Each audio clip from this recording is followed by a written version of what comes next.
जय श्री राधे श्याम। आज हम दर्शन करने आ पहुँचे हैं वृंदावन की महारास स्थली श्री बंसी वट का, जहाँ भगवान श्री राधा कृष्ण ने द्वापरांत में महारास किया।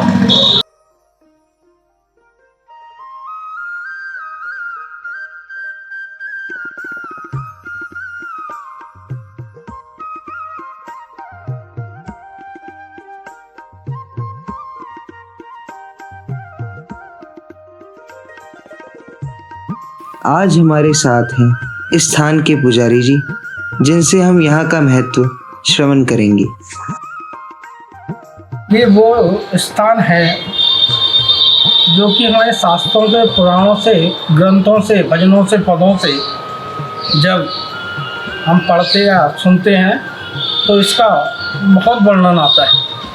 जैसे कि हमारे ब्रजवासी भजन बोलते हैं, वृंदावन रास रचायो शिव गोपी रूप बनायो, बंशीवट कियो बिहार जपे जा राधे राधे। हमारे ब्रजवासी संतों का लिखा हुआ पद है कि वृंदावन सो वन नहीं नंद राम सो गाम, बंशी वट सो वट नहीं श्री कृष्ण नाम सो नाम।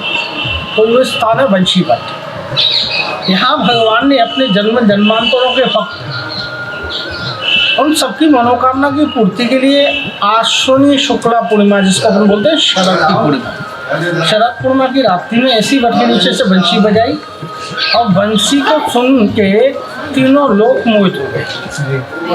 ब्रज की गोपियों ने सुनी तो जो गोपी अपने घर का जो काम कर रही थी सब कुछ छोड़ दिया, सारी की सारी यहाँ पे आ गई। और भगवान ने सबको देखा तो आने का कारण जाना, गोपी आप स्त्रियों के आधी रात को ऐसे जंगल में क्यों उड़ नहीं। भगवान ने प्रतिबद्ध धर्म का दृष्टांत दिया गोपियों को। गोपियों ने अपने दृष्टांत दिए। भगवान भक्त के आगे अपने आप को नतमस्तक कर देते हैं। वही गोपियों के सामने किया। आने का कारण पूछा कि आप आधी रात को क्यों आए, कि प्रभु हम सब गोपियों ने 1 मास में कात्यायनी का व्रत किया। उन्होंने हमको वरदान दिया कि शरद रात्रि में यमुना तट बंशी वट पे बंसी बजा के हम भगवान आप सबकी मनोकामना पूरी करें। तो प्रभु आज वो संत की रात्रि है, यमुना तट है, बंशी वट है, आज आप हमारी मनोकामना पूरी करिए। क्या कामना हुई कि आज अपनी वो चरण प्रेम भक्ति हम सबको प्रदान कीजिए और हम सबके साथ में सभी का हाथ पकड़ के महारास की लीला करें। तो भगवान ने जितनी गोपी उतने ही रूप बनाए। उससे पहले गोपियों के मद हुए, जिसको भागवत जी में वर्णन आता है सौभाग्य मद। किस प्रकार का कि जो गोपी भगवान से जो प्रार्थना कर रही है, कोई बोल रही है मेरे को प्यास लगी है, भगवान उसको जल पिला रहे हैं। कोई बोल रही है गर्मी लगी है, भगवान अपने पीताम्बर से हवा कर रहे हैं। कोई बोल रही है मेरे हाथ में दर्द है, हाथ दबा रहे हैं, पैर में दर्द है, पैर, सर में सर। जिसकी जैसी आकांक्षा हुई है भगवान ने उसकी वैसी सेवा कर रहे हैं। तो सब गोपियों को मत हो गया कि आज जो प्रभु हैं, आज हमसे श्रेष्ठ जगत में कोई नहीं है, क्योंकि वो भी हमारी सेवा कर रहे हैं। तो मद का एक अर्थ होता है अहंकार। तो भगवान अंतर ध्यान हो जाते हैं, तब वो गोपियों को नहीं दिखते हैं। तो गोपियाँ उनके विरह में एक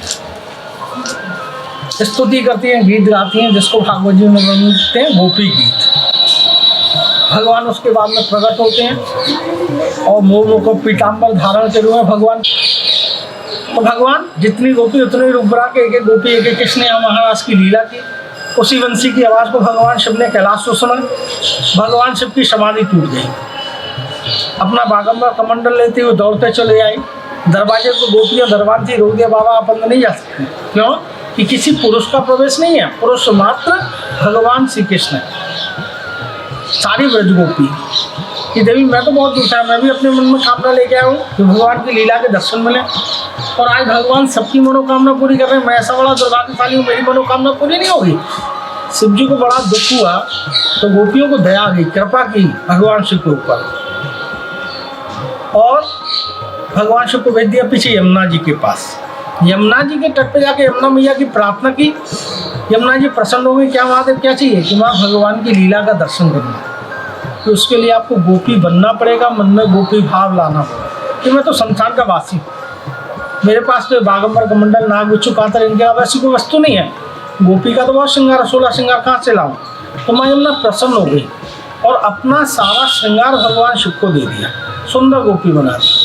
अपने भजनों में बोलते हैं कि एक दिन वो भोले भंडारी बन के सुंदर नारी रास में आ गई। जब सुंदर गोपी बन के प्रवेश किया तो कोई नहीं जान पाया, सारी गोपियाँ राधा रानी। भगवान जो है वो अंतर्यामी घट वासी हैं। इसी जगह पे राधा रानी के साथ रत्नजड़ स्वर्ण सिंहासन पे बैठे थे। छोड़ दिया राधा रानी को, उस कोने पे जाके भगवान शिव को पकड़ा, अपने गले से लगाया, बोले आइए गोपीश्वर। तभी से भगवान शिव का नाम हो गया गोपीश्वर महादेव। ये शब्द राधा रानी ने सुने तो बड़ी गुस्सा हुई कि प्रभु आप तो बड़े छलिया हैं, लंपट हैं। और ऐसा क्यों? एक नई गोपी को देखते हैं उससे बोल रहे थे गोपीश्वर। गोपीश्वर का मतलब सब गोपियों की ईश्वर, सबकी प्रमुख वो मैं। आप मेरे से कभी गोपेश्वर नहीं बोलते। जब भी बोलते हैं राधा रानी, राशेश्वरी, वृंदावनाधीश्वरी, वैश्वान किशोरी, इन्हीं नामों का संबोधन करते हैं। इतनी बड़ी महाराज लीला के अंदर एक नई गोपी को ऐसा मान सम्मान, इतना बड़ा पद, तो आप इसी के साथ रास करिए। भगवान से रूठ गई, रूठ के चली गई यमुना के उस पार, यहाँ से 3 मील दूर एक स्थान पर जाके बैठ गई। तब भगवान राधा रानी को मनाने गए, हाथ जोड़ के प्रार्थना की, है राधे आपकी लीला के दर्शन के लिए स्वयं देवादेव महादेव अपना पुरुषत्व त्याग करके निर्मल गोपी भाव लेके आए। तो मैंने उन्हीं के सम्मान के लिए गोपेश्वर कहा। मेरे गोपेश्वर का मतलब गोपियों का ईश्वर नहीं, वो तो आपसे श्रेष्ठ कभी ना तो कोई है ना हो सकता है। मेरे गोपेश्वर का अर्थ, जहाँ भी हम भगवान शिव का नाम लेते हैं पीछे ईश्वर शब्द आता है कि जो ईश्वर गोपी बन के है, दो गोपीश्वर। तब राधा रानी आई, भगवान की लीला पुनः प्रारंभ। ये भगवान की महाराज लीला के छवि के दर्शन है। यहाँ पे एक एक गोपी, एक एक कृष्ण भगवान महाराज की लीला कर रहे हैं। ऊपर में देवता लोग विमानों में बैठ कर पशुओं की वर्षा कर रहे हैं। चंद्रमा एक जगह रुक गया। भगवान ने उस रात को ब्रह्म रात्रि, ब्रह्मा जी की रात के बराबर बढ़ा दिया। जो श्रीमद् भागवत हम सुनते या पढ़ते हैं तो उसमें आता है दसम स्कंद में आती है रास पंचध्यायी, जिसमें से स्थान की शीला का वर्णन आता है। भगवान पितरात्रि सर्वोत्त फल मल्लिकाम वीक्षरंतु मनश्चक्र योग माया उपास्यत श्रीमान रास रसारंभी वंशी वट तट स्थित करसैन वेणु शने गोपी गोपीनाथ श्रेष्ठ। तो ये वो भगवान की महाराज शीला का स्थान है। 5500 साल पुराना स्थान है वंशीवट। तो भगवान सूरदास जी अपने मुख से अपनी माँ यशोदा को बतलाते हैं। सूरदास जी उसको पद में लिखते हैं कि मैया मोरी मैंने ही माखन खाया, भोर भय गई इनके पाछे मधुवन मोह पठायो, 4 पहर वंशी बट भटके और सांझ पड़े घर आयो। और मीराबाई अपने भजन से बोलती हैं, इतना तो करुणा स्वामी जब प्राण तन से निकले, यमुना जी का तट हो मेरा प्यारा वंशी बट और मेरा सांवरा निकट हो तब प्राण तन से निकले। ये वो भगवान की लीला भूमि वंशीवट।